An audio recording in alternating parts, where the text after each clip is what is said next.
Then we'll sing a congregational. All right. Miss Christiana?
Got a great message, doesn't it?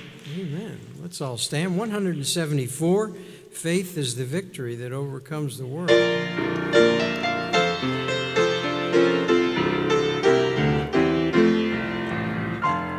And camped along the hills of light, ye Christian soldiers rise, and press the battle ere the night shall veil the glowing skies.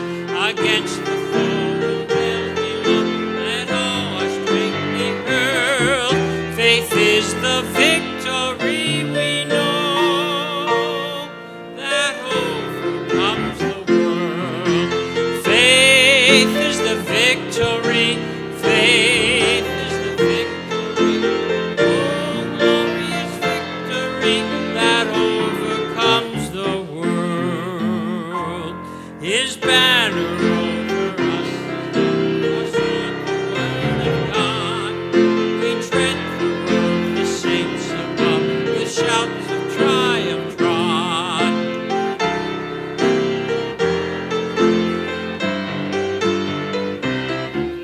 The faith by which they conquered death is still our shining shield. Faith is the victory. Oh, glorious victory that overcomes the world. On every hill drawn up in dread array, let tents of these be left behind, and onward to the fray. Salvation's helmet on each head, with truth all girt about. The earth shall tremble neath our tread, and echo with our shout.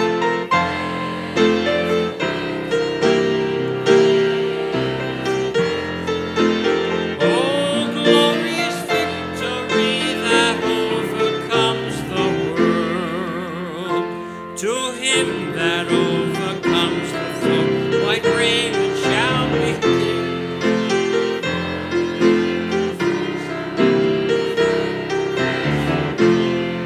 Then onward from the hills of light, a hundred love aflame will vanquish all the hosts of night in Jesus' conquering name.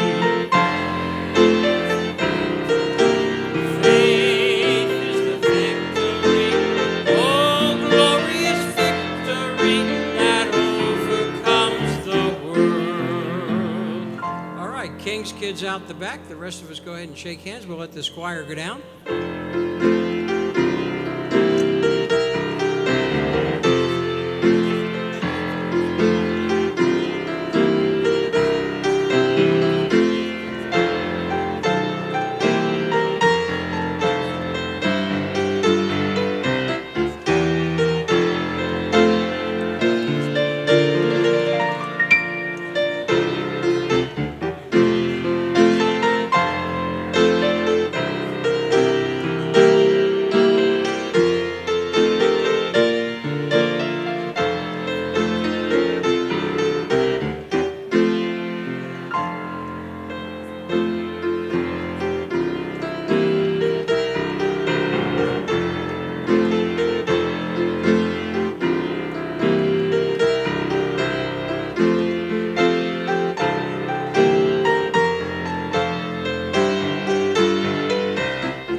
Let's find a seat. We have some ushers that will try to use our time very wisely here tonight as we're going to some electives in just a moment.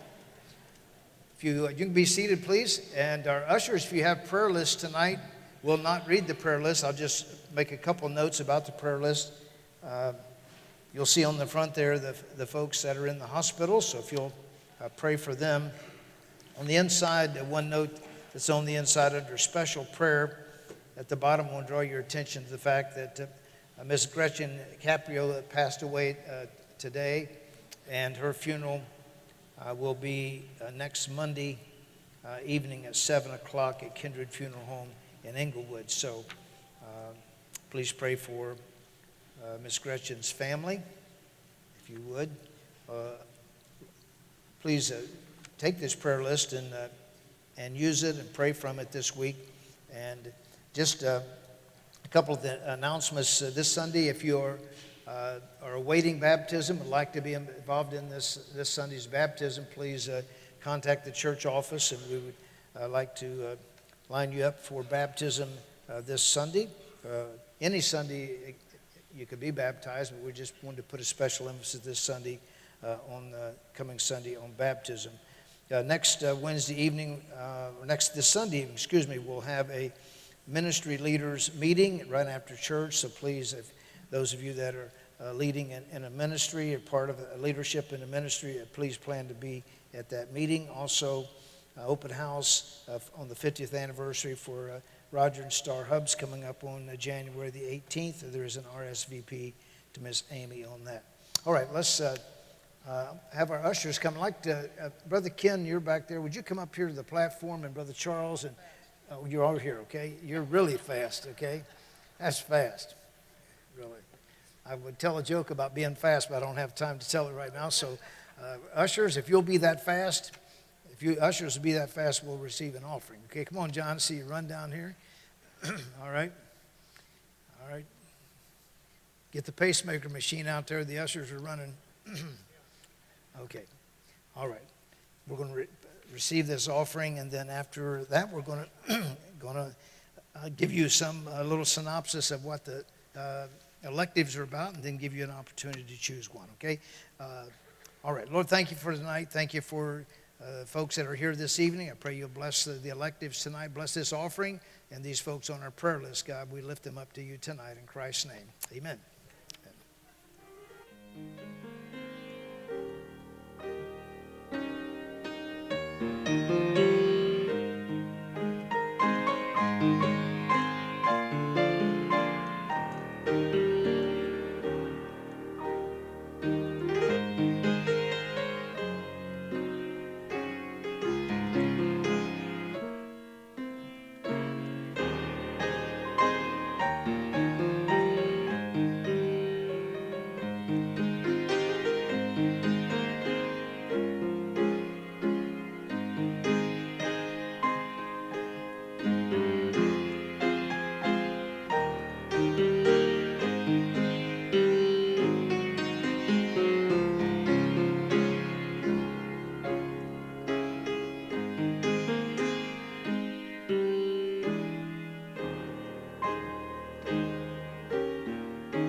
All right, we're going to give you just a little bit of insight of what the electives will be about and where they will be held, and then you can make your decision. Remember, the electives that will be taught this month will also be repeated next month, and so if you go to one elective this month, then you can choose another elective next month. So that's how that'll work, okay? Brother Josh, you're right there. Come tell us about Truth for Youth. All right, this evening we will start some Truths for Youth. We're going to start with prayer this evening for our young people, try to get them how they can deal with the things of this world and also in their relationship with God. So this evening we're going to talk about prayer. We're going to do one on family focused in the wedding band class and deal with the foundation of the family, the foes of the family, and then the faith of our families. Wedding band class is on the second floor, right above the lobby. So, okay. Going to be talking about stewardship, the 4 T's of stewardship. Those 4 T's are time, treasury, talent, and testimony. It's not, you notice I did not say T as in tithing. So don't be scared away. Prime Timer's room right over there. Okay. The room is right across the aisle there, and I'll be doing one on the history of Dayton Baptist Temple and Cornerstone Baptist Church. Many of you would not know that history. Plus, we'll also have other questions and insight into the church and how the church, why we have a church. Okay, so that's the electives. So you are now dismissed. My elective will be held here, and so the choir at 8:15. At 8:15, all choir members dismiss yourself from the elective and go to the choir room at 8:15, and you have a 10-minute practice. You'll be finished by 8:30. Okay? All right, you are dismissed.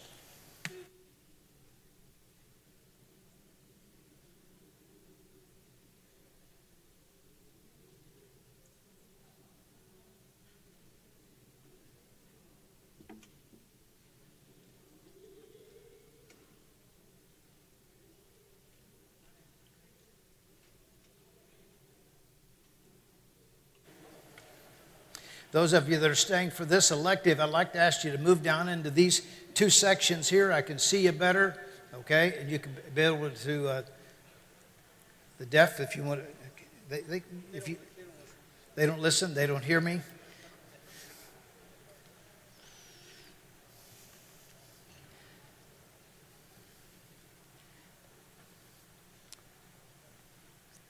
Ladies, if you wouldn't mind moving down here, if you can.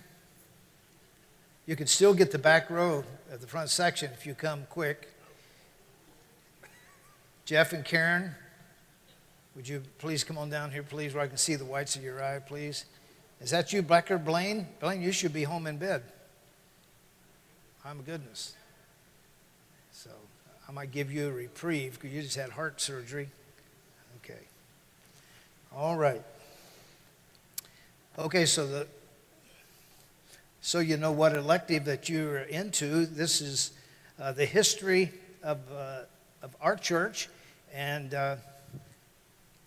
we'll hope to spend some time in the scriptures, the history of the Lord's church.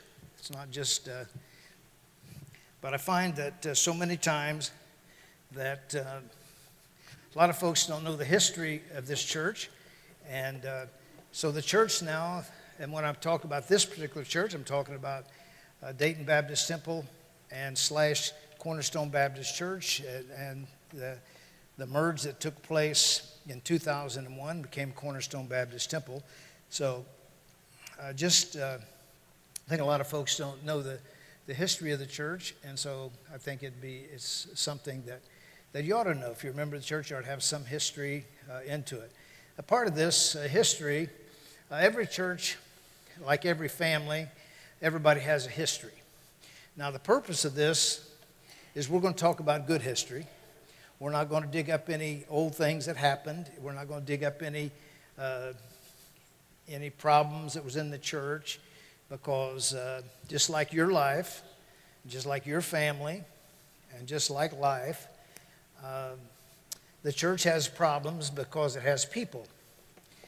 And so we're not going to talk about those things. That's not the purpose of it, to dig up negative things from the past. So we'll talk about the positive things. And, the depth that we'll go into is not necessarily year by year blow, but it's just a little synopsis of, how it did a Baptist church called Dayton Baptist Temple get started in Dayton, Ohio. Okay? Now, I hope I have enough of these. I'm going to give you this. This is the first pass out I'm going to give to you. Brother Tony, would you help right here? Brother Steve, would you help? If you're a husband and wife, you might want to share these until make sure we have enough. I think, Miss Amy, how many of these did you make? How many copies? 75. So, would you help me with these? Now, this is on our website as well. So if you, I say that, somebody told me, I've never been on our website. I've never been on the Cornerstone website one time that I remember, unless somebody got me on there and showed me one thing. But I don't even know how I would know how to get on it. But anyway, I don't care to know. I got enough problems without getting into websites and Facebook and all that. But anyway, this was an article. This was an article that was in a book. The book was called Great Soul Winning Churches by Elmer Towns. Elmer Towns was a preacher. He was also kind of a historian. I'm not sure. I know at this time, I think when he wrote the book, I know one time he was on the staff at Liberty Baptist, Thomas Road Baptist Church in Lynchburg, Virginia. But anyway, this book, if you had a copy of this book, which I'm sure I have a copy somewhere, but I could not locate it. But there was probably maybe 15 churches or so that were featured in this book, maybe 20. And so one of the features of this book is the church built by a determined man. And So this was published and reprinted, and it was 1973, evidently, was when this book was written. So let's just look at this a little bit. And I didn't have a chance to read this yet, even myself today. But I'm going to just not read the whole thing, because this is something you can read yourself. But as you may or may not know, this Dayton Baptist Temple was started in the early 50s. Now, I'm not sure. I always want to say 1951, and that may or may not be. I'm trying to see here if I have something that gives me a date. Carolyn, do you know exactly what year it would have been? I always said 1951. If that be the case, the church is 69 years old. Okay, the ministry of Dayton Baptist Temple / now Cornerstone Baptist Temple would be 69 years old. So.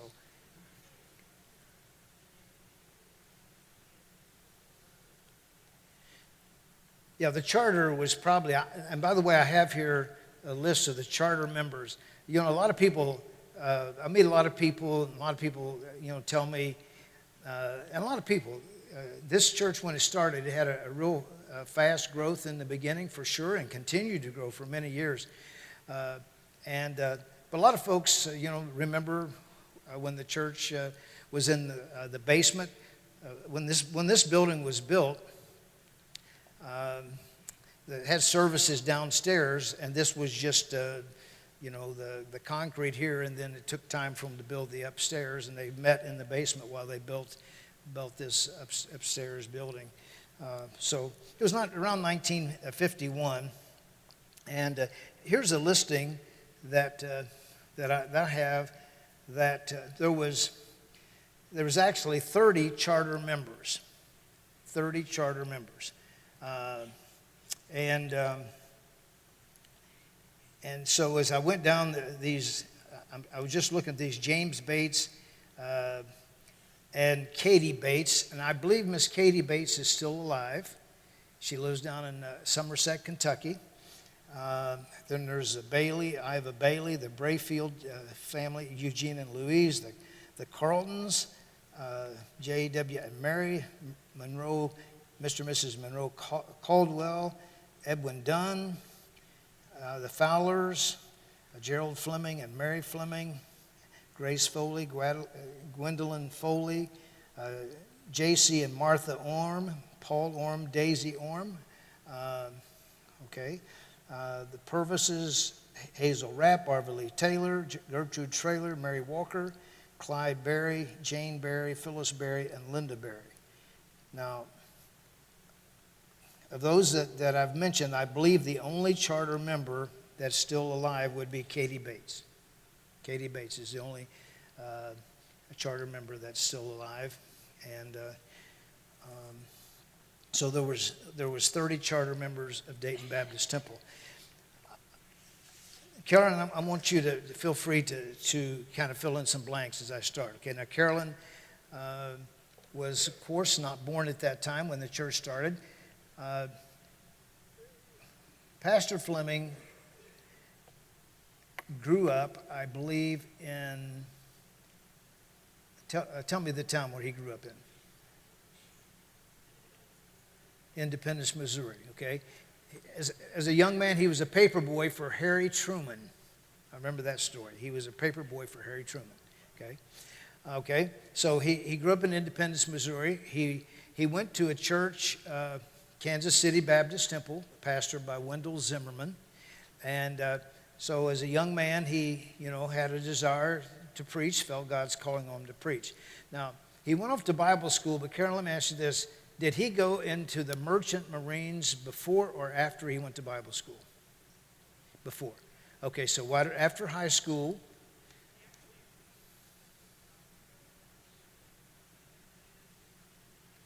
okay, so he was too young, so he was a lying preacher. He lied about getting in. No, I'm kidding. He went into the Merchant Marines. And Okay, I see. Okay, all right. So he didn't lie at all. So he was, because he couldn't go in the regular Marines, he went in the merchant Marines. And he used to tell stories about the time he was on a ship. And one of the favorite things that I've heard him say is that the chaplain on the ship, they docked somewhere, and he went by the chaplain's quarters, and there was a note on the chaplain's quarters. And by the way, Craig, I forgot to mention you. Okay. Anybody here for the CDL license? I think all these are. Craig, come on up here. No. There was a note on the chaplain's quarters that said, "Take your troubles to the Lord. The chaplain's gone ashore," something like that. So he was there in the Merchant Marines, and then he got called, being called to preach, and his pastor recommended that he go to Bible Baptist Seminary in Fort Worth, Texas. The Bible Baptist Seminary was a school that was started in Fort Worth, Texas, and I'm not sure if it was started by J. Frank Norris, but J. Frank Norris was the founder of that school. And J. Frank Norris, I wish Jerry Fritz would be here. Jerry Fritz, I'll get him here one of these nights. Jerry Fritz is a real historian about J. Frank Norris and the Bible Baptist Seminary. And so is H.C. Omby, knows a lot about it, but neither one of them are here tonight. Okay, H.C., tell me about J. Frank Norris. Did he start the seminary? He did. Okay. All right. Okay. And so H.C. went to Bible Baptist Seminary as well. Start a seminary? Help start a church, okay, in Oklahoma City. His first church built up, they had a round dome on the top. Uh-huh. So Dad rebuilt one. He built that way. Yeah, right. So J. Frank Norris was a very, there's some interesting books about him, but he was a very controversial preacher. He pastored the church in Fort Worth, Texas, and also at the same time he pastored a church in Detroit, Michigan. Both of them were extremely large churches, and this was without good travel. I mean, he would fly back and forth, but it was not quite as fast as you could fly today. But anyway, he pastored both of those churches for many years. He was a very powerful preacher. He fought a lot of, he fought the alcohol crowd, and he was a very controversial type preacher too. Matter of fact, there was an incident that took place in his office, and he shot a man and killed a man. So that brought some controversy to him, but I think, he said it was self-defense. And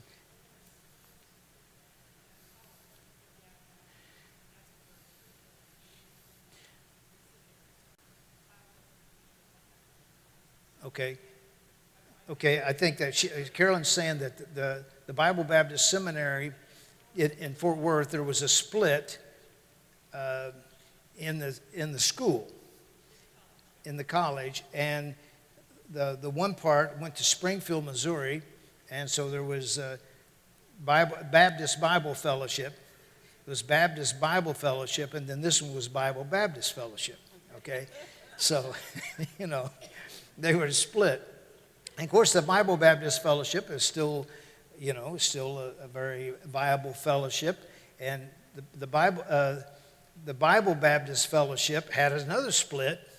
That was in 1985. Yeah, 1984. And in the splits, I'm not sure of the split of the two fellowships in the beginning, what the problem was. HC? Okay, now that was the one in 1984. Yeah, that was one in 1984. Okay, well then, so that Carolyn says, I didn't know that. Says it's over the doctrine of Calvinism. I do know that was the reason for the split in 1984. when the Bible Baptist Fellowship split. There was a split, and now it became known as the World Baptist Fellowship. And then there was a split, and the Independent Baptist Fellowship International came into being, and Pastor Fleming was, Dr. Raymond Barber was the president of that fellowship, the new fellowship. Pastor Fleming was the vice president.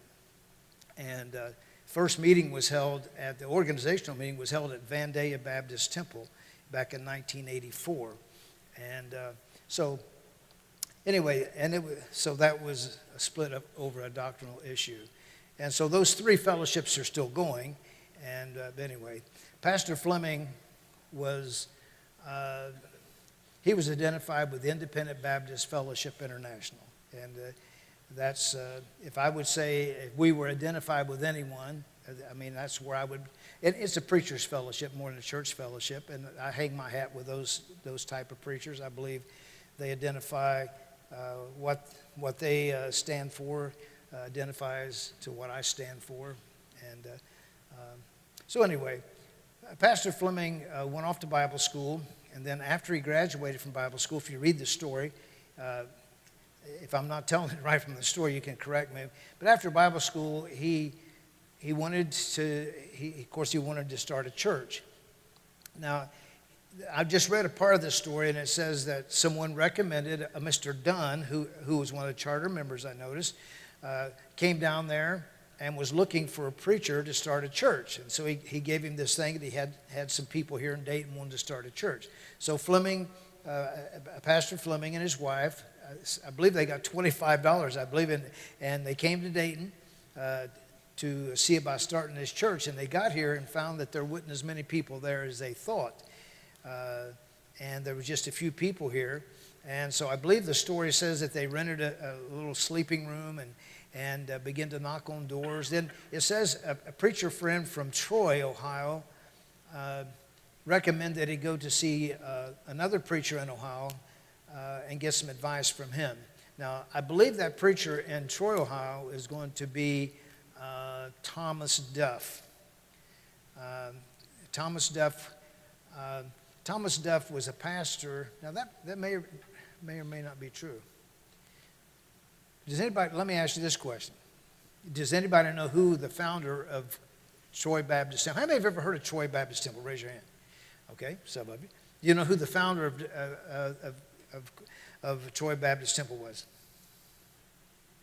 Doyle? Doyle, do you know who it is? Bill Wilson. Bill Wilson, who was on our staff. Bill Wilson was the founder, but he got run off. He got run off for some reason. And Bill Wilson, this is not about Bill Wilson, but these preachers that came out of Frank Norris, J. Frank Norris's ministry, I mean, these guys, I mean, they had a lot of fire, and because he was so controversial, I think they felt if they were out of that group, they had to be controversial too, because they were all very controversial. I mean, they were, Pastor Fleming used to say to me, he'd call me Siler. He'd say, Siler, he'd say, we got to get in a fight every once in a while, just keep things stirred up. Now, he didn't mean us together. He meant we need to get stirred up with somebody just to keep us motivated, you know, and keep the blood going and keep things going. But so he went to this preacher from Troy. They encouraged him to go to see Dallas Billington. He went up to visit with Dallas Billington. How many have ever heard of Dallas Billington? Dallas Billington was a pastor of the church up in Akron Baptist Temple, and it was a very successful church. And Dallas Billington had a radio broadcast that came into Dayton, Ohio, maybe through I'm not sure if it was WFCJ or some radio station that got into Dayton, Ohio. And so for a few years that he had a few people write him letters and ask questions concerning his broadcast. So he had some names of people that lived in Dayton, Ohio. So he gave Pastor Fleming the names of these people that had written him letters. And so then Pastor Fleming came back to Dayton with those names, and he began visiting, trying to find those streets and visiting those people. I'm not sure the success of that, but I know one story that Pastor Fleming told, that one night he and Mary were visiting, and it was getting up till it was almost 10 o'clock at night, and they had been visiting for several hours. She was saying, you know, it's getting too late, let's quit. And he said he saw a light on in a house. He said, you know, let's go to one more. And when he went to that door, knocked on that door, there was a group of people that were having a prayer meeting in that house, and those people were there praying that they could start an independent Baptist church. Okay, now, so I think some of those people ended up with him as part of maybe the charter. Remember J.C. Orm? I believe J.C. Orm might have been the part of that. And J.C. And Paul were brothers, and I believe J.C.'s wife Daisy maybe was the first one that was saved. Yeah, might have been. She might have been the first one that got saved. I'm not sure. Do you remember anything about that? J.C., do you remember anything about what I've just said? That's right. Yeah, Daisy was Paul's wife. That's true.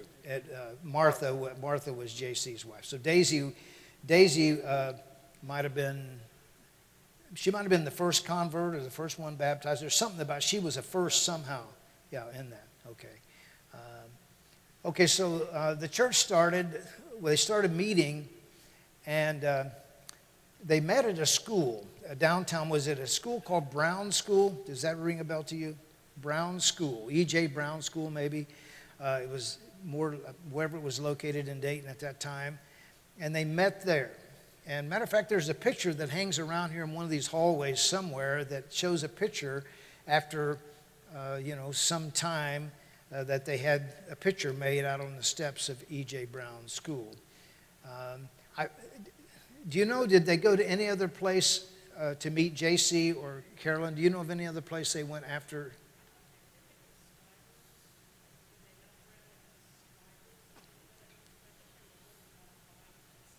It could have been. So I'm not sure, unless it's in that story, I'm not sure about that. They may have went to another school, a little bigger auditorium. They bought this property on Omer Avenue, and after they bought the property, Route 35, they wanted to build Route 35, and it took part of the property away.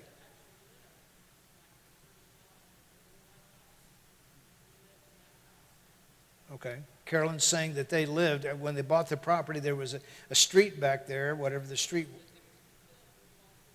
It was a field was it connected with this property here? Okay. But anyway, they lost that. The state took that from them, maybe gave them a little money for it or whatever. But they lost some of the property they had here when Route 35 came through. And so the Lord was blessing. One thing that happened in the early years to my knowledge, now some of you may have more knowledge of this than I. To my knowledge, I believe this could have been the first independent Baptist church in Dayton, Ohio. Now, at that time, I know some other independent, Moraine Heights is an independent Baptist church, but I don't know. I think Moraine Heights, I don't think so. I think Moraine Heights was one time a Southern Baptist church, and they came out of the Southern Baptist church when Brother Hudson was a pastor. So there have been many churches in the area that are independent Baptist churches that were kind of came out. Some came out, they came out. You know how all that goes. But some of it was very good. Actually, Jerry Fritz lived in Vandalia, Ohio, and Jerry, who's a member of our church now, Jerry Fritz, some folks started meeting in his home in Vandalia, Ohio, and the Vandalia Baptist Temple was started, and with some members from here. West Carrollton Baptist Temple, Belmont Baptist I don't know about, no, there was a church in Huber. I don't know if it was Huber Heights. I don't think it was Huber Heights Baptist Temple. No, not at all. I think there was Randy Townsend that started a church in Huber Heights. And, well, there was others I could name, but, there's several. But the point being, back in the early 50s, when Pastor Fleming came to this town, there was maybe no other independent Baptist churches. And one of the things he used to tell me that there was the largest Southern Baptist church in town at that time was called Westwood Baptist Church. And some of you might remember Westwood Baptist Church. It moved to Far Hills and became Far Hills Baptist Church. And then they moved off of Far Hills and became Far Hills Church, and they're down in Bellbrook. And I think that's maybe what they're called now, Far Hills Church. But anyway, there were some folks that had really seen some things that disappointed them in the Southern Baptist Convention and the things that were going on there. Maybe some modernism they felt was creeping in there.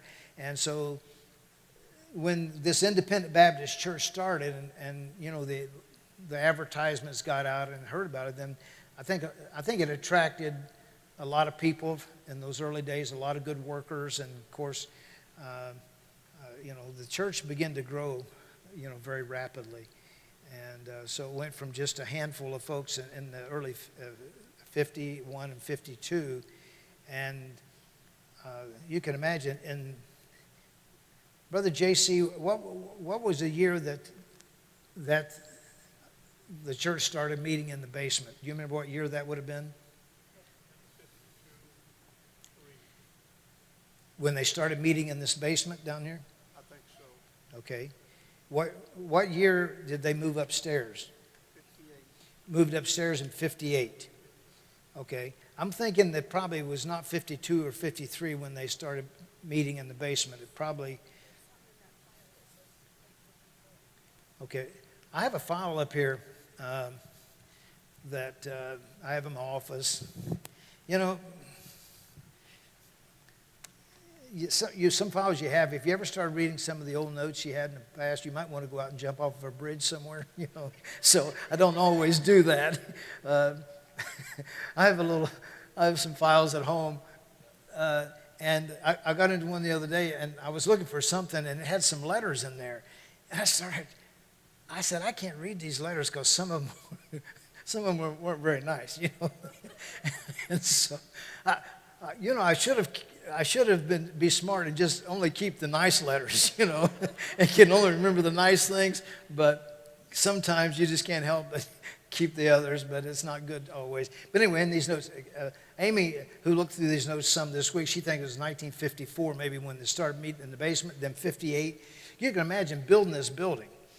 I mean, this building, a huge building, and so anyway, they were meeting downstairs, and the church was growing. And it was really built on soul winning and Bible preaching and Bible teaching. The interesting thing is, how it got the name, the name Baptist Temple. Because that was strange to me when I was invited to this church and it was called Baptist Temple. I'm down in Kentucky. They didn't call anything temple. We didn't know anything about a temple. It was just a church house, going down to church house.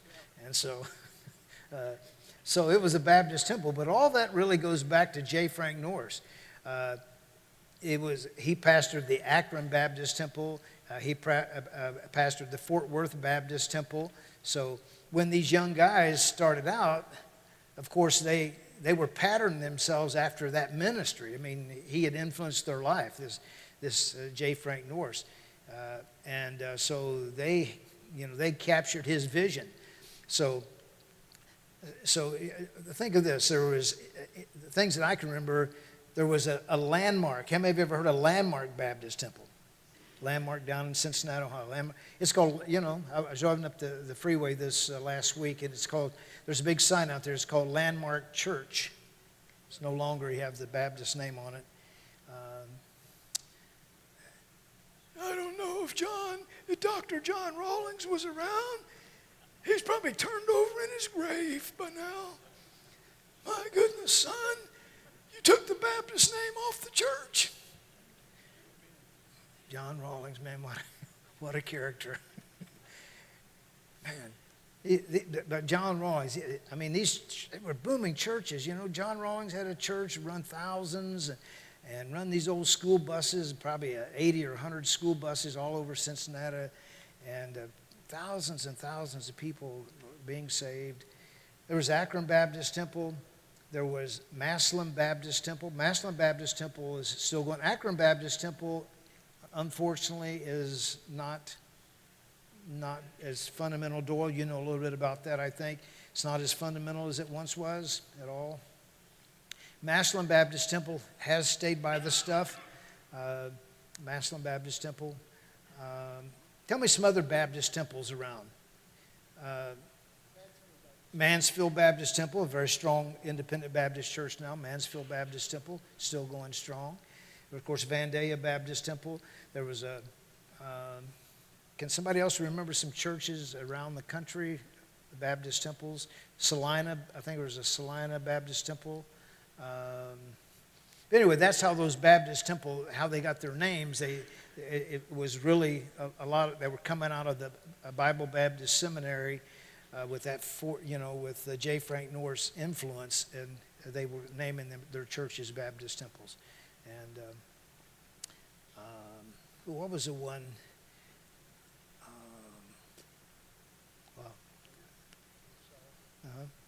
Westwood Baptist Church on 111, we used to go there, Uh-huh. and it would be about 2,200 on Easter Sunday. Yeah, yeah, A lot of people. yeah, it was. Yeah, But there's only two Southern Baptist preachers.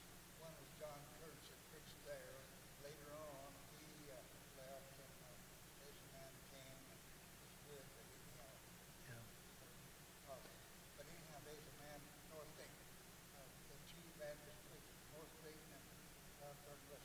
Yeah, right. Okay, so what Amos is saying is just basically two main Southern Baptist churches. Yeah, the Jack Van Impe Crusade. Yeah. Yeah. So we had one at Yeah, yeah.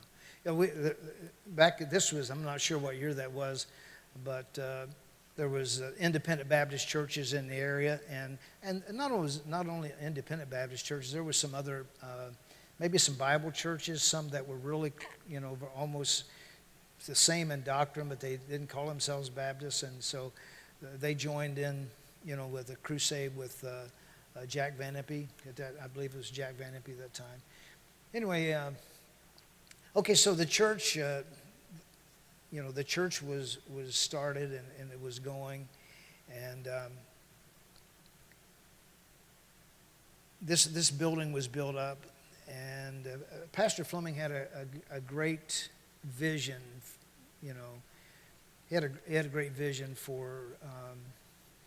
He had a vision for starting for buses, and he went out and I think in the beginning he went out and rented some buses from a school system, and rented some buses on Sunday. Then started buying some old school buses and started a bus ministry.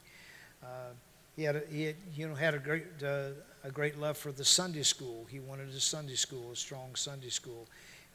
He was greatly influenced by a guy by the name of Louis Ensminger, Louis Ensminger was the Sunday school superintendent or something, assistant with J. Frank Norris, and so Louis Ensminger had really emphasized building the church through building the Sunday school, and so Pastor Fleming had a great love for that.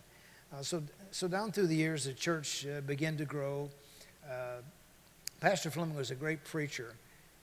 He didn't think he was a great preacher. He never,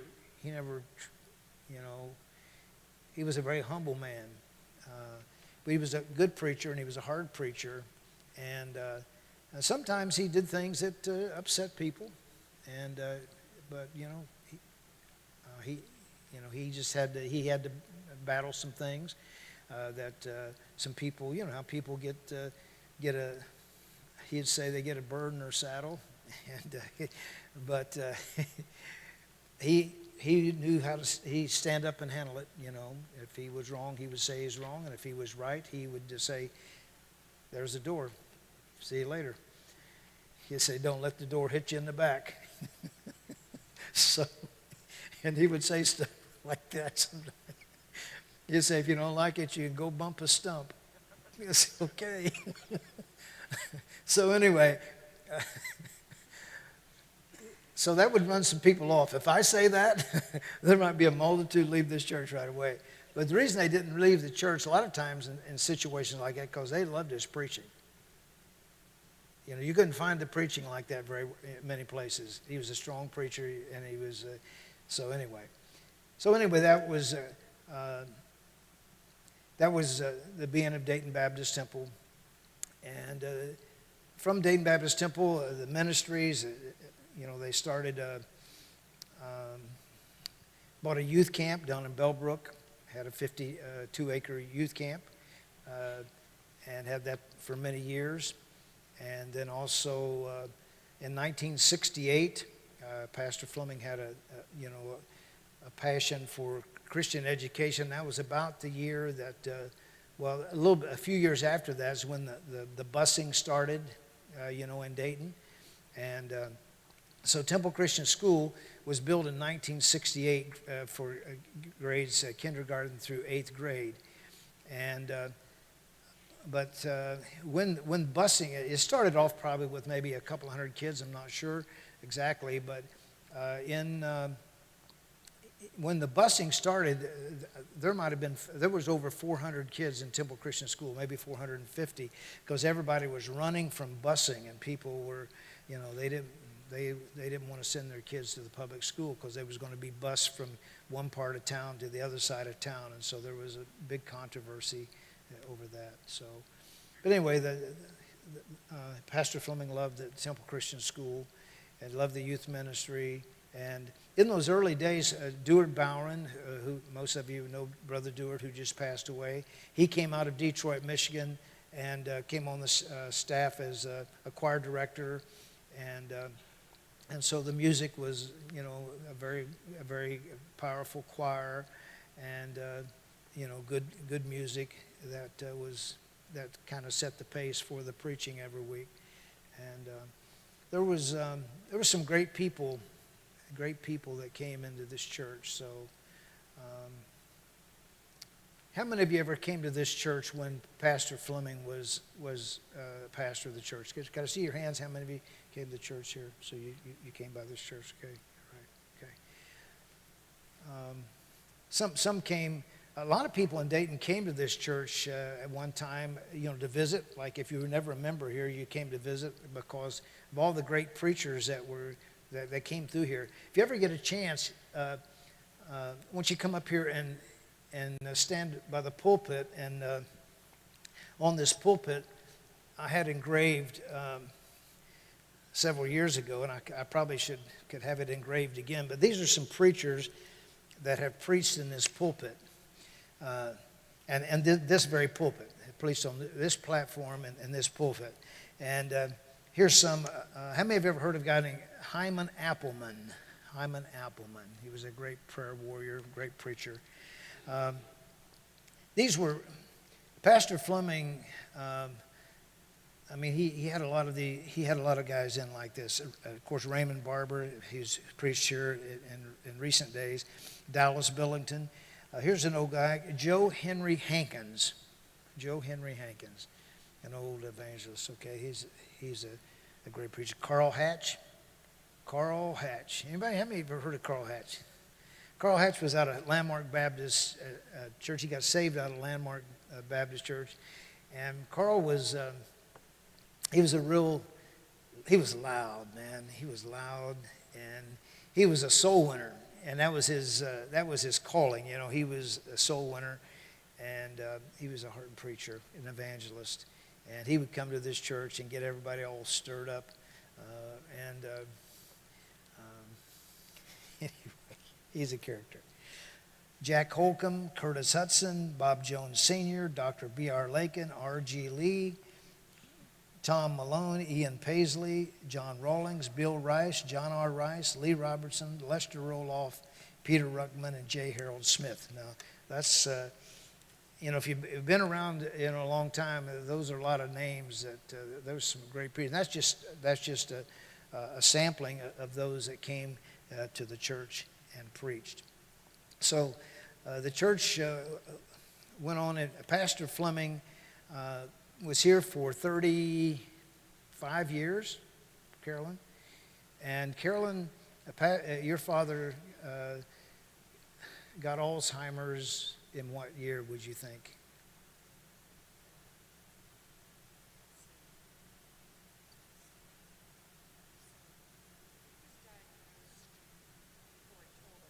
Sure. Okay, so so about 81 or 82. 81 or 82. Pastor Fleming was diagnosed with Alzheimer's, but no one knew about that. And so that caused some anxiety because, of course, if you have something like that, if you went to the doctor and they said you have the touch of Alzheimer's, you probably wouldn't go around and tell everybody. You'd probably try to hide that and act like it wasn't so. And so that was no different with him, and that was with his family. And of course, they could see it at home more than we could see it at church. And a lot of people remember. I don't remember this too much, and I was always here, but sometimes where he would repeat himself, and sometimes in a sermon he may he would in his sermon, and he may tell an illustration, and then he'll come back in the sermon and tell it again. And I don't know if that's Alzheimer's. That might just be being 76 years old. I mean, I might could do that myself. But there were some signs.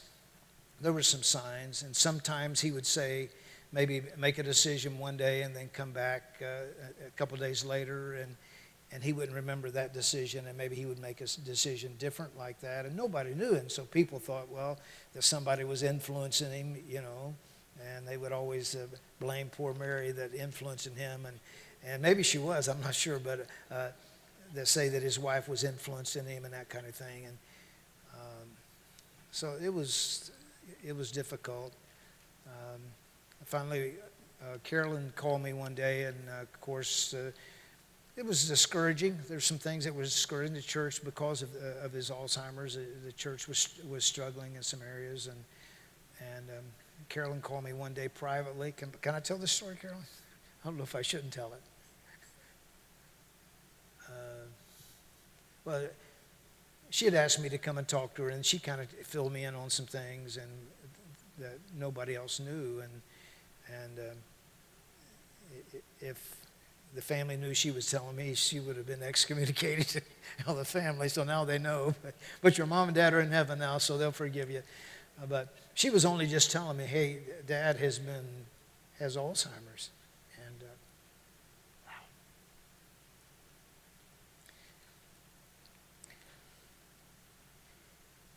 So I couldn't, I couldn't say anything. I told Kay, but that's the only thing I could do. I didn't tell anybody else. But what I started trying to do, I tried to, to go places with him on purpose. I would try to find out, because of that, he didn't come into the church as often as he did before, because knowing he had this problem. So he was limited a little bit when he came in. And so when he came in, I would try to find out, hey, preach, where are you going today? And he'd say, well, I'm going to the hospital. I'd say, hey, can I go with you? And he was always, yeah, come on. So I would try to go places. And sometimes if I knew he was having a funeral, or if I knew he was having a wedding, I would try to just show up to that, to be there. And a few times, helped him a little bit. And I sat with him on the platform, and I would say things like, we'd be into the service. We didn't have bulletins in those days. All we had for announcements, so you just had a little card that you read from. And so he would have the card, and I would just say to him, Dewar's going to sing a song after this. And he'd say, yeah. And then I may say later, we're going to take the offering, and yeah. So, he may have known, but I was just trying to help him not to do something twice. He would have loved to take an offering twice. Matter of fact, he would have loved to take the offering 3 times. So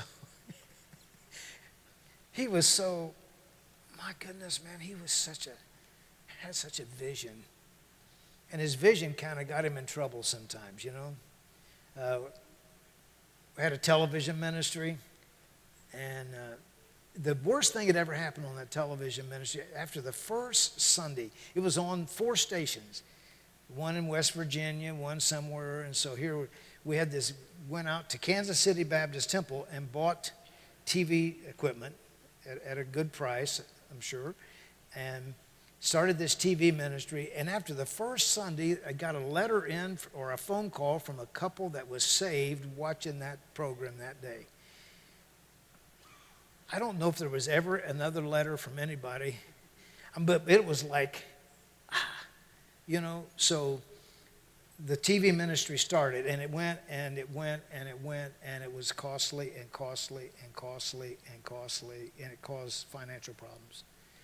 And we bought a youth camp, so we'd had Ken's over teaching stewardship, so Pastor Fleming started a stewardship department. In the stewardship department, got the ideal from Jerry Falwell, who they got the ideal for the TV ministry. And so now they had the stewardship department said, we will build a cemetery on part of our 52 acres down in the youth camp. And so they got all the paperwork and started selling cemetery lots on the 52 acre at the youth camp, part of that 52 acres. We had to be careful at youth camp that we didn't hit a ball out into the cemetery, you know, and stuff like that. And there was probably 5 or 6 people buried out there. Not very many, a few. And then, but they were eventually had to be, they were taken up and reburied somewhere else because the cemetery business became a dead project, and it did not last. It was. And so all these things brought financial problems. A lot of financial problems. And, you know, that weighed on him. So I know a lot of times, you know, the Sunday offerings would depend upon whether, you know, if the bills could be paid and all that thing. So it presented some problems. But we would have these stewardship meetings and come up with a stewardship program and brochure and all this. I remember when I was always on those committees for some reason, and so I'm in there with him, and he was. I started designing the cover of the stewardship the bulletin we was going to print out, and of course I was out there, and I was always in me. I started designing, and so I designed it, and I put the water, and I put a ship on the water, but I put the ship underwater. It was like this. And of course, he laughed, but he didn't think it was that funny. I thought it was hilarious, but nobody else. I had a great relationship with Pastor Fleming. And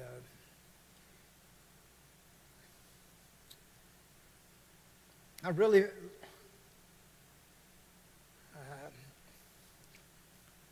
When he asked me to come on the staff, I was really embarrassed, and I never really, you know, I didn't think of myself as a preacher. I didn't understand all that, but I did know I wanted to help him. That was my goal. I wanted to help him. I'd never had any interest in pastoring a church. My role and my goal was to help Pastor Fleming. That's what he had hired me to do, and so any, you know, I would get jealous if he'd ask somebody else to do something for him. I'm thinking, why didn't he ask me? I could have done that too. And but anyway, we had a good relationship. The only one time we had a problem. One time. That's pretty good, you know. If you've been around me and only have a problem with me one time in 17 years. He'd come to me one day. At that time we had about 28 bus routes, and he came to me and he said, Seiler, he said, I I want you to tell these bus workers, these 8 bus routes, this next Sunday will be their last Sunday to run. Man, I looked down at those 8 bus routes. I mean, at that time we were bringing in about 900 to 1,000 kids every Sunday on bus routes. And I looked at those bus routes, and those bus routes had 50 and 60 kids each on them. I mean, you're talking about 8 bus routes. You're talking about, there was probably 450 people, 450 kids. But that was only part of the problem. The 450 kids were all kids that came from the west side of town.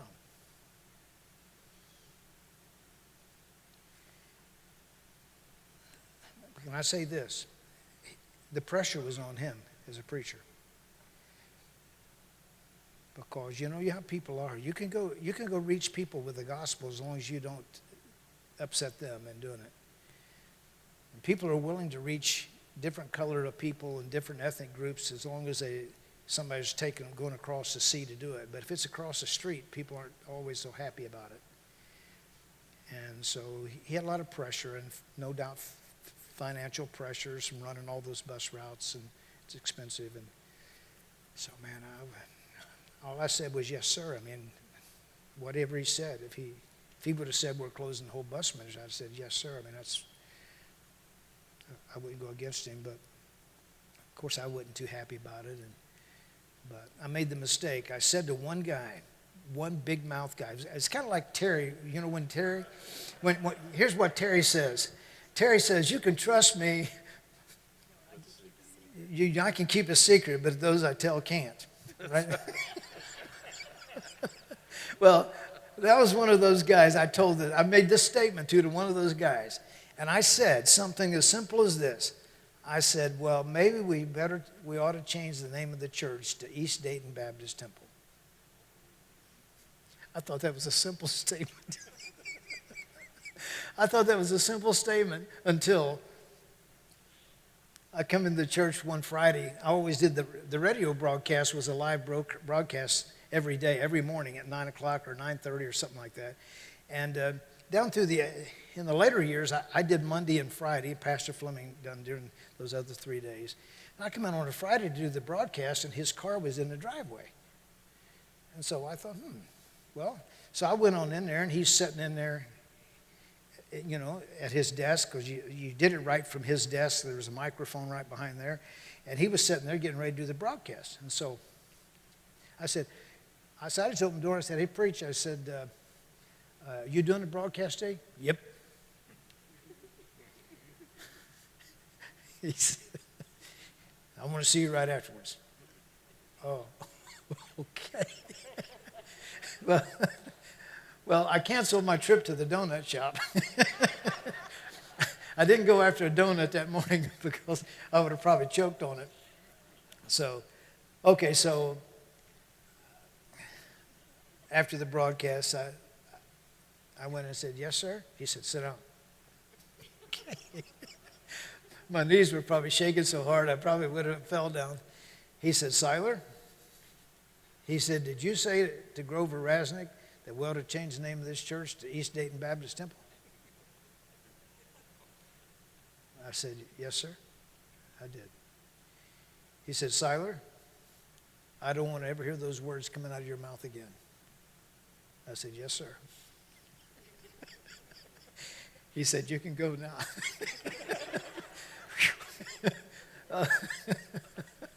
Oh, my goodness.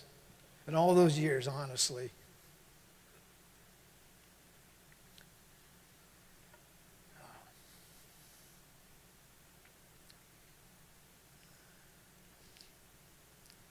This auditorium is called Gerald O. Fleming Auditorium.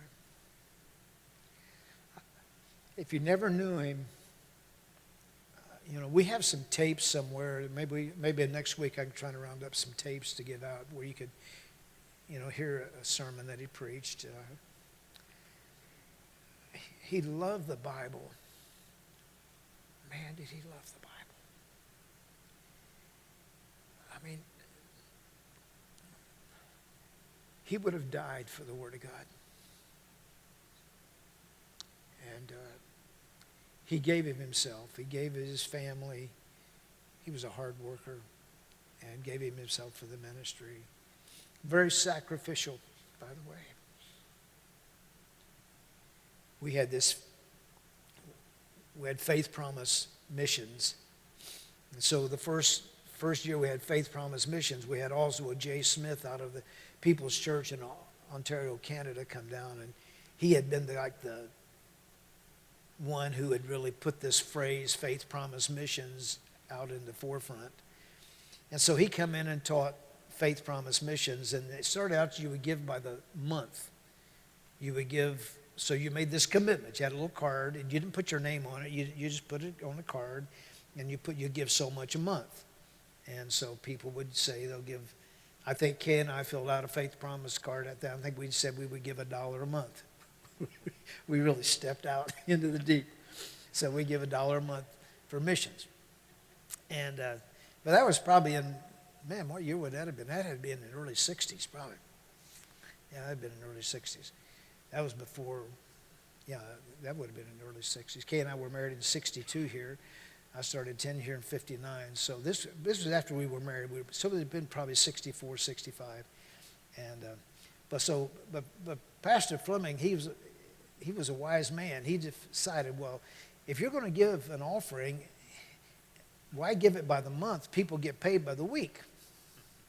So he changed that card after a couple of years, and it became, you made a promise by the week.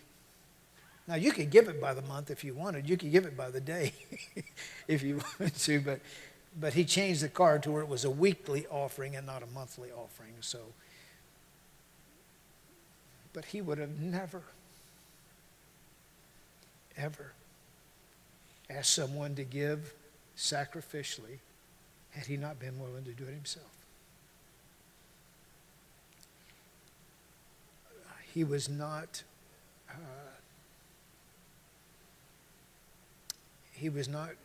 guilty of wanting filthy lucre. He was never motivated by money. He was motivated by giving. He loved to give. And he didn't tell anybody that, but when you're around him, you knew his motivation. Preached more funerals. I mean, sometimes I tell people I preached 800. I've probably preached 700 or 800 funerals by now in my life. I would imagine in 35 years he had to preach 2,000 or 3,000 funerals. I wouldn't doubt. I mean, because not only did he preach, as the church was large, not only did he preach funerals here, but the funeral homes liked him, and they would, Tobias Funeral Home would wear him out, calling him up to preach funerals, and so.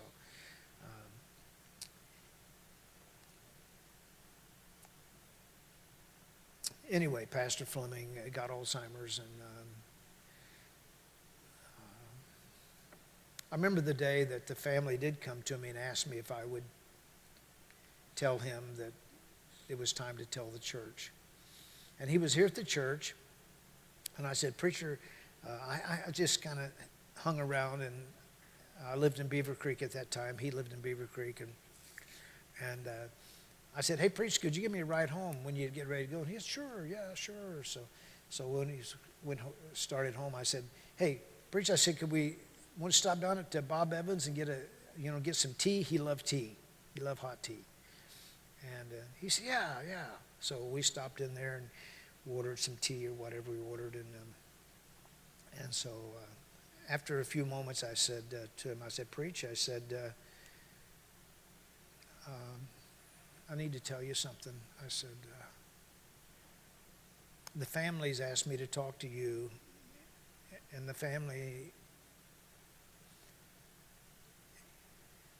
says that you've been diagnosed with Alzheimer's, and they want me to tell the church. And he kind of dropped his head.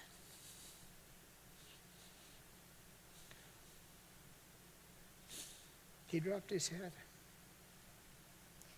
Then he kind of composed himself. And he said, Siler, he said, that's what they tell me, but he said, sometimes I think I do, and sometimes I think I don't. He said, all I want to do is preach. All I want to do is preach. I said, preacher, I said, the church will stand by you. And we'll do everything in our power for you to preach as long as you can preach. And so the family was going out of town, I think, that weekend or whatever. And so that next weekend, I was able to tell the church.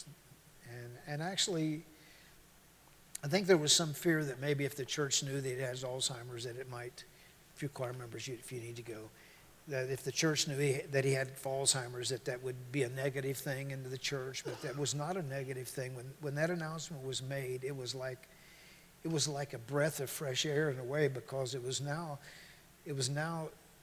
some explanation as to why sometimes he acted the way he did, the way if he repeated himself and said the same illustration, repeatedly sometimes. And it gave some explanation as to what was going on in his life. And so it was really but it wasn't long after that he did not stay long. He made that decision, and then so he announced that he was going to retire, so shortly after that. But when you walk in the Gerald O. Fleming Auditorium, if you'll see his picture's around here somewhere, I forget it, they move it from place to place. They put a picture of me up once in a while, but I put it back in the closet when I find it. They have this awful picture of me. There's actually a picture of me and Pastor Fleming that a lady in our church had made. She brought it in and presented it to me one day, and it looked like Pastor Fleming, but I looked like Benny Hinn. And it looked like Pastor Seiler and Benny Hinn. And she gave me that picture right here in the hall. I said, oh, Brenda, this is so nice. She says, where are you going to put it? Where are you going to put it? Oh, I said, I have the perfect place for it. I said, I got to hang this in my office at home. And I did. I hung it in the closet in my office at home. And we'd dig it out every once in a while. We'd have a white elephant. We have a white elephant gift at Christmas time on the staff. And for several years, that picture would show up as a white elephant gift. But read that article about Gerald O. Fleming, and that didn't tell much about who he was and his vision. And, as I look back on his ministry, I guess when we merged after 17 or 16 years of being away from here, and when the opportunity was, I was asked to come back, and it was voted on by the churches, and I became pastor. It was a pretty humbling thing. But I guess my desire, as I end up my ministry here, my ministry will be finished as soon as I finish this. No, I don't know. I realize I'm in my last. I don't know how much time, but who knows? I'm just trying to stay one step ahead of you guys. When I see a bunch of men outside my office, I have a resignation letter I'll pull out and say, too late, I quit. But, one thing I want to take I love the stand, the same stand that he gave in this church, put in my heart for the Bible. I didn't know anything about the Bible when I came to this church. I didn't know anything. I didn't know anything about the King James issue. I don't even know if I had a Bible at that time when I was 17 years old. But, the Bible, the love for missions, the love for young people, the love for good music, the love for youth ministries and bus ministries and school ministries, that's in my heart. And that's my desire for this church. Now, I know in so many ways we're just a shell. I mean, I look at it as just a shell, just a fraction of what it was at one time.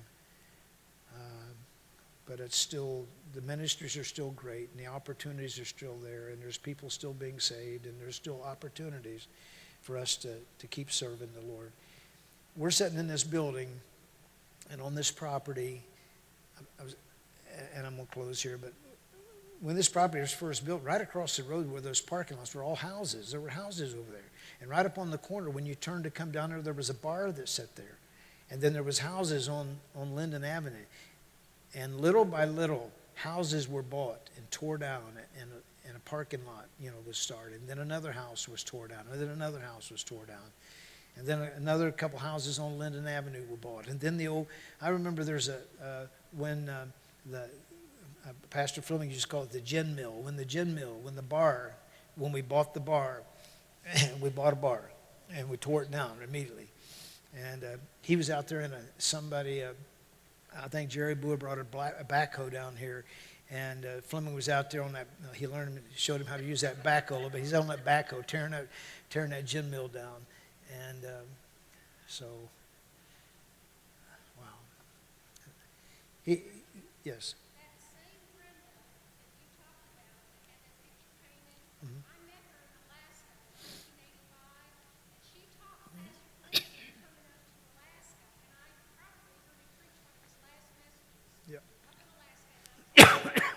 Yeah.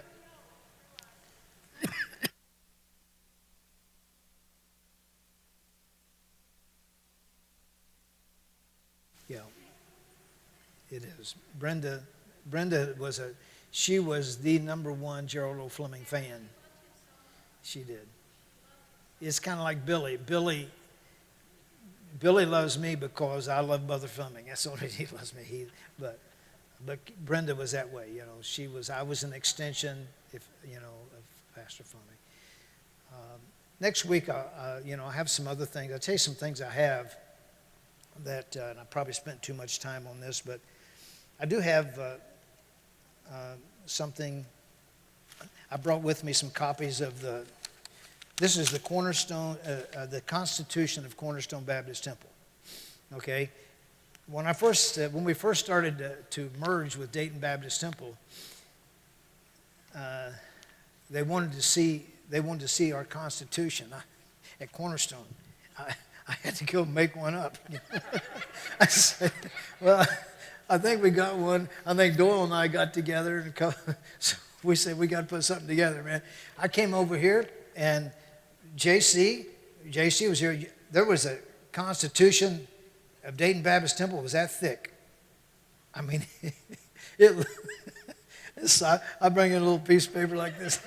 So here it is, and pretty simple, but I have to look at it once in a while because somebody will ask me for a copy. I just had Amy make off 75 copies. There's probably only 76 copies now in existence. But anyway, if you're interested, and you ought to be if you're a member of the church, it's an interesting thing. It just gives some thoughts about what we believe. It also tells about how people are received into membership, and a lot of different things like that a church constitution would have. But I have that. You can get it tonight, or I'm going to give it out to you. Also have something I'm going to talk about one of these nights about, why are we a Baptist church? And there's a great book. This is kind of the newest edition, which I don't even like. It's called The Trail of Blood. How many of you have ever had The Trail of Blood? It used to come in a little red booklet, a real small booklet called, it was A Trail of Blood. And then they came up with this size, which when I just had Amy order some, I thought was going to get this size. But the neat thing about this, it's got a little map in the back. And it really, what this does, it's called the Trail of Blood, and it kind of traces the history of the church from Jerusalem up until, how did we get all these denominations? Where did they come from? How did we get a Presbyterian church and a Methodist church and all these churches? And where did we come in as Baptist? Okay. And so this booklet, and I'll have some of these that you can glean from if you'd like. I'll give you one tonight if you'd like one. But this is something about, the church, just some things about this church. And Pastor Fleming, we are, a Baptist church is not a Protestant church. We are not Protestant. We were never, a Protestant church is one who protested the teachings of the Catholic Church and came out of the Catholic Church. A Baptist church, a true Baptist church, was never associated with the Catholic Church. Matter of fact, the way that we got our name Baptist was not by people who loved us, but by people who hated us. See, the believers were called the Way, and then they were called Christians, and then they were called Polygons, and then some other names, Arnoldists, and some other after men. But then finally, because they would not accept the baptism of the infant baptism of the Catholic Church, they were called Anabaptists, which means rebaptizers. Oh, you're an Anabaptist, a rebaptizer. And then the Dark Ages, millions and millions of Anabaptists were killed. For the only reason is they did not accept the baptism, infant baptism of the Catholic Church. And so that Anabaptist, finally, the word Anna was dropped, and so it was now, that's how we got our name Baptist. It was by those who despised us and despised the teaching. So this little book just kind of helps us to trace ourselves back to the Church of Jesus Christ. What we believe, is based upon what was believed in the Church at Jerusalem, so to speak. Okay. All right. I'm going to finish up. If you like some of this stuff I'm talking about, I can give it to you next week, or if you'd like to have a copy to take with you tonight, you can do that. So you have the story of Pastor Fleming. I have the church constitution. I have a few copies of the Trail of Blood. So you feel free to come up. And if you have questions, let's talk about it. Next time I'm gonna have JC tell the story about the painting of the baptistry. JC Fraley can tell you about his involvement in the painting of the baptistry here at Dayton Baptist Temple. And when Jerry Fritz comes, I'll never get the microphone back when he starts talking about the church. And anyway, if you have questions, write them down for me or see me, and I'll try to address them. Maybe if other people might have a thought. Lord, thank you tonight for allowing us to be here. And Lord, we need to know something about where we came from, what our history is. And Lord, there's a great history here. There's people that have sat in these pews, and people that have bought these pews and paid for this building before we ever showed up, Lord. There's so much work that went on down in the years past. And God, help us to do our part. They did their part. Now it's our turn to do our part, to keep this thing going, to keep this place to be a soul-winning station, to keep this place to be a light to get the gospel to the world. Help us, Lord. And thank you for the heritage that we have in Christ's name. Amen. Amen. Lord bless you tonight.